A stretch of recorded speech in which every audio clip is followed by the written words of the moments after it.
스쿼트 할 때 무릎 안쪽이 아프다.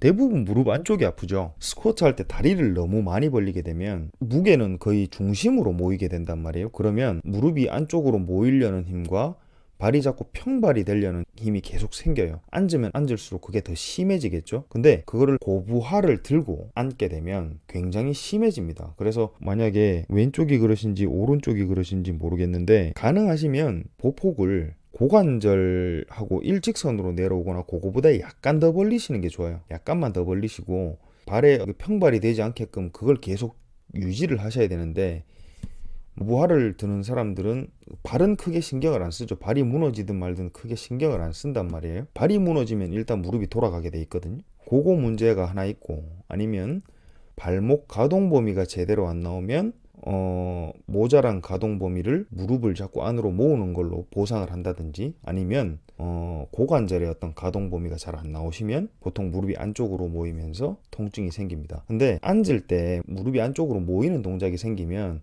무릎뿐만 아니라 고관절에도 문제가 생겨요. 고관절 찝 임핀지먼트죠. 그런 문제도 생기니까 그 발목의 어떤 가동성, 혹은 고관절의 가동성, 혹은 발의 넓이, 세 가지 정도를 한번 체크해 보시고, 만약에 가동성이 모자라다 그러면 이제 가동성을 늘릴 수 있는 스트레칭이라든지 이완이라든지 다른 것들을 하면서 스쿼트를 하시고, 다리 넓이는 너무 넓게 안 벌리시는 게 좋습니다. 발가락으로 지면을 꼬집어라 뭐 이렇게 말하는데, 발가락으로 지면을 꼬집는 힘은 평발을 개선시킬 수가 없어요. 그래서 그 제가 올려놨잖아요. 쇼풋 엑서사이즈라고 발목 관련 영상에 올려놨는 게 있거든요. 거기 끝에 보면 나와 있어요. 요 종아리 관련 영상에 끝에 보면 숏풋 엑서사이즈라고 있거든요. 그게 평발 교정 운동이에요. 이게 굉장히 좋은 운동입니다. 그래서 숏풋 엑서사이즈를 충분히 익숙하게 잘 하시면 스쿼트 할 때 숏풋을 만들어 놓고 하는 거예요. 근데 만약에 고부하를 들고 앉는 동안 이 숏풋이 풀리면 그 정도 범위까지만 내려가는 연습을 해야 돼요. 그래서 그 숏풋이 유지될 수 있는 만큼만 내려가는 거죠. 그렇게 계속 연습하다 보면 앉으면 앉을수록 발바닥이 펴지려는 힘이 많이 생길 건데, 그 요거를 유지하면서 하는 연습을 계속 하시면 그 아치 유지가 훨씬 더 잘 될 겁니다. 그럼 발이 좀 더 단단하게 지면을 고정하게 되겠죠. 어렵지 않잖아요. 팔자걸음도 영향이 있죠. 팔자걸음을 걷는다는 건 고관절이 외회전돼 있다는 건데, 외회전돼 있으면 고관절의 굴곡과 신전이 정상적으로 나오지가 않습니다. 그래서 그 외회전된 걸 조금 고치셔야 돼요. 윤깜보님 같은 경우에 고관절 이 외회전이 된 상태에서 이 예를 들어 런닝머신 같은 걸 좀 오래 타면 엉덩이 쪽이 뻐근해질 겁니다. 오래 못 걸을걸요, 그런 사람들은. 그래서 유산소 운동이 좀 힘들겠죠. 오른쪽 골반이 전방경사고 왼쪽 골반이 약간 후방경사다. 그러면 왼쪽 골반이 약간 높고 오른쪽이 낮을 거예요. 보통은 그렇게 됩니다. 왼쪽이 높고 오른쪽이 낮다. 그러면 스쿼트 할 때 자꾸 골반이 오른쪽으로 빠지겠네요. 오른쪽 엉덩이가 뒤로 자꾸 빠질 거고, 그런저런 문제들이 막 생길 겁니다. 혹은 뭐 스쿼트 말고 데드리프트 같은 거 할 때도 오른쪽 엉덩이가 자꾸 뒤로 빠질 거고, 우리는 몸을 평생 쓰면서 살아가야 되잖아요. 운동도 그래서 평생 하면 좋은데, 그러기 위해서는 기본적인 운동에 관련된 책 정도는 한 권 사서 보는 게 좀 좋지 않을까요? 2만 원 주면 사는데. 해부학 용어까지는 아니더라도 운동에 관한 용어들은, 그런 것들 적혀있는 책들은 살 수 있거든요. 그러니까 제가 설명드리고 해드릴 것들은 너무 많은데 용어 설명까지 시작해버리면 이거는 진짜 전문적인 교육이 됩니다. 제가 그 용어까지 설명을 하면 여러분들한테 돈을 굉장히 많이 받고 가르쳐야 됩니다. 그렇게 할 수는 없잖아요. 조회수는 사실 저는 뭐 크게 기대는 안 합니다.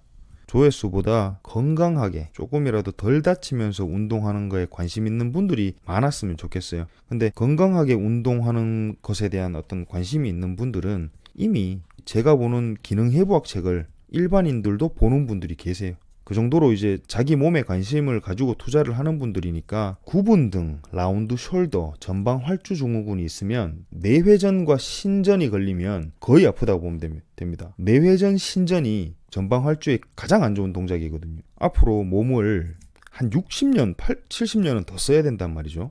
그 60년, 70년 동안 우리가 관절을 혹은 몸을 건강하고 튼튼하게 계속 잘 유지를 해야 된단 말이죠. 근데 병원에 와보면 오늘도 나이 40밖에 안 됐는데 허리가 박살나가지고 온 사람도 있었고, 제대로 뭐 걷지도 못하는 사람들도 수두룩 빽빽해요. 제 유튜브 채널에 와서 이런저런 거 질문해주는 사람들이 훨씬 좋아요.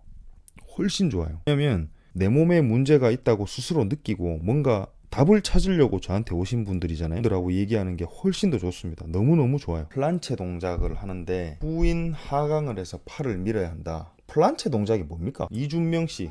이분 진짜 대박이죠. 이게 플란체인데 견갑골 후인 하강을 해서 팔을 밀어야 한다. 근데 이분은 후인 하강이 안 돼 있는데요. 후인 하강이 아니라 전인 하강을 해서 팔을 밀어야 되는데 거상이 되지 않는 선에서 전인을 하면 문제가 없는데 후인을 하러 가면 익상이 돼버린다. 견갑 중립 상태에서 전인은 문제가 없이 이루어지는데 하강을 하려고 하면 전거근이 약한 거죠. 전거근이. 그 전인을 하는 상태에서 팔을 밑으로 탁 내리면 익상이 된다는 말이잖아요. 그 전거근이 약한 거예요. 전거근이 딱 저 상태에서 버티면 계속 상방회전을 하려고 하는 힘을 주고 있어야 저 상태에서 버틸 수 있거든요. 근데 여기서 전거근이 상방회전하는 힘을 제대로 못 주면 익상견갑이 나와버려요. 그죠? 이거랑 비슷한 자세를 만들어 놓고 전거근 운동을 하셔야 되겠네. 오늘 제가 올린 거 있잖아요. 봤어요? 요거를 이 사람은 지금 팔을 위로 들어 올리면서 힘을 쓰고 있잖아요. 천천히 여기서 보면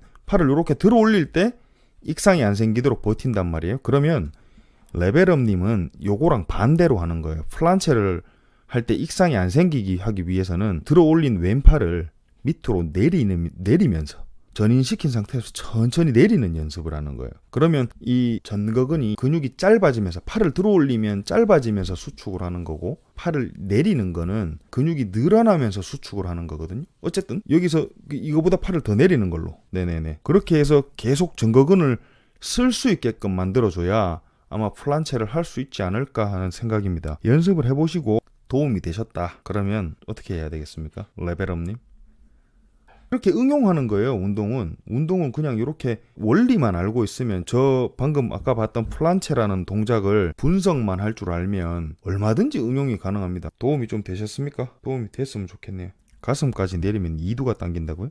2두가 당기는 게 맞죠. 가슴까지 내릴 때 있잖아요. 견갑골이 후방경사가 돼 있어야 돼요. 끝까지 내리면 내릴수록 후방경사가 더 돼야 되는데, 내릴 때 전삼각근이 버티면서 내린단 말이죠. 전삼각근이 버티면서 내리기 시작하면 이 하부 승모근이나 뭐 중부 승모근, 이런 승모근들이 약한 사람들은 견갑골이 점점 앞으로 말리기 시작해요.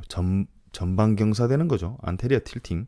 팔은 내려오고 약간의 뭐 내외전이 걸린다던가 하면 상완골이 전방 활주가 되기 시작해요. 전방 활주. 그렇게 되면 상완골이 앞쪽으로 밀리면서 이두근의 텐던들을 자꾸 밀어내게 돼요. 그래서 당기는 느낌이 나는 거죠. 그것도 똑같이 상완골 전방 활주 때문에 그래요. 사람 몸 분석하는 것처럼 운동도 똑같이 분석할 수 있어요. 가동성이 안 좋은 사람한테 뒤꿈치를 들게 한다. 글쎄요. 좋은 방법일까요? 잘 모르겠습니다. 뒤꿈치가 들리면 무릎에 받는 스트레스가 조금 더 심해질 겁니다. 왜냐면 경골이 뒤꿈치가 들리면 앞으로 약간 더 기울게 되잖아요. 그러면 앉을 때 똑같이 앉아도 이 무릎이 굴곡되는 각도가 더 커진단 말이에요. 그러면 무릎은 굴곡되면 굴곡될수록 쿼드리셉스의 슬개골을 수직으로 자꾸 압박을 한단 말이에요. 근데 무릎이 굽혀지면 굽혀질수록 더 심해요. 그래서 만약에 원판 위에 뒤꿈치를 올려놓고 스쿼트를 시키실 거면 풀 스쿼트는 절대 안 되고 하프 스쿼트 정도까지만 시키셔야 그나마 무릎에 무리가 덜 갈 겁니다. 선천적으로 외반조로 태어난 사람도 풀업 시에 외회전 상태로 해야 된다.